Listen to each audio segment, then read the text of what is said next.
நிர்மலா, வேற ஏதாவது பேசணும்னா பேசுங்க.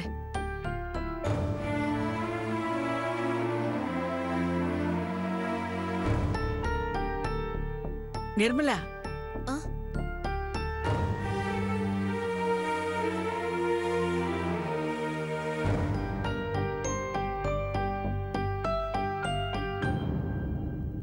எங்க எல்லாருக்கும் ரமேஷை பிடிச்சிருக்கு.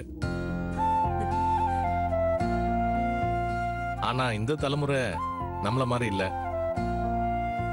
கல்யாணத்துக்கு முன்னாடியே பையனும் பொண்ணும் ஒருத்தர் பேசி தெரிஞ்சுக்கணும்னு ஆசைப்படுவாங்க. ஸோ சந்தியாவும் ரமேஷும் கொஞ்சம் தனியா பேசட்டுமே. சந்தியா, நம்ம வீட்டை ரமேஷுக்கு சுத்தி காட்டு.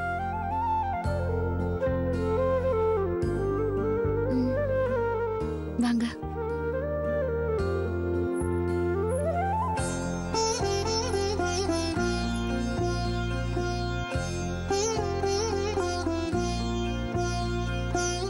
தரகரே, இவங்க கிட்ட சொல்லிட்டீங்களா கல்யாணம் சந்தியாவோட படிப்பு முடிஞ்ச பிறகுதானு?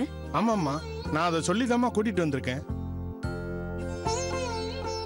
நிச்சயதார்த்தத்தை ஒரு நல்ல நாள் பார்த்து வச்சுக்கலாம். கல்யாணத்தை ஒரு 6 மாசம் கழிச்சு வச்சுக்கலாம். என்ன மிஸ்ஸஸ் முருகன்? உங்க விருப்பப்படியே செய்யலாம் சம்பந்தி. ஏன்னா நல்ல மண்டபம் புக் பண்ணணும், பத்திரிக்கை, ஷாப்பிங்னு நிறைய வேலைகள் இருக்கு. அதுலயே 6 மாசம் கடகடன் ஓடி போயிடும்ல. முதல்ல நிச்சயதார்த்தத்துக்கு ஒரு நல்ல முகூர்த்த நாளா பாப்போம்.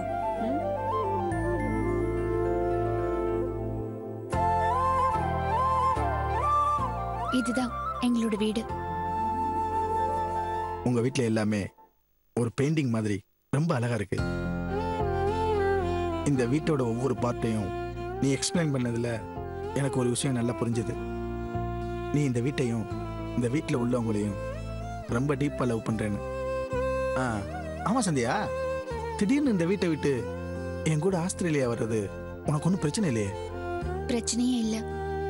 எங்க அம்மா சொல்றவரை கல்யாணம் பண்ணிக்கிட்டு ஆஸ்திரேலியா இல்ல, உலகத்துல எந்த மூலைக்குனாலும் நான் வருவேன்.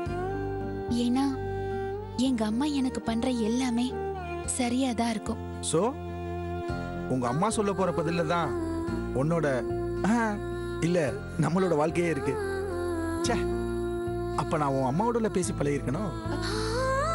சாரி சாரி சாரி சாரி, சும்மா ஒரு ஜோக்குக்காக சொன்னேன்.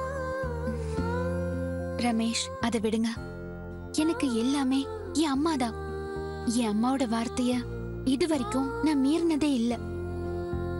ரமேஷ், அம்மா நீங்க தான் இந்த வீட்டோட மாப்பிள்ளைன்னு முடிவெடுத்துட்டாங்கன்னு நினைக்கிறேன். அம்மாவுக்கு உங்களை பிடிக்கலனா இந்த வீட்டை சுத்தி காட்ட என்ன அலோவ் பண்ணிருக்க மாட்டாங்க.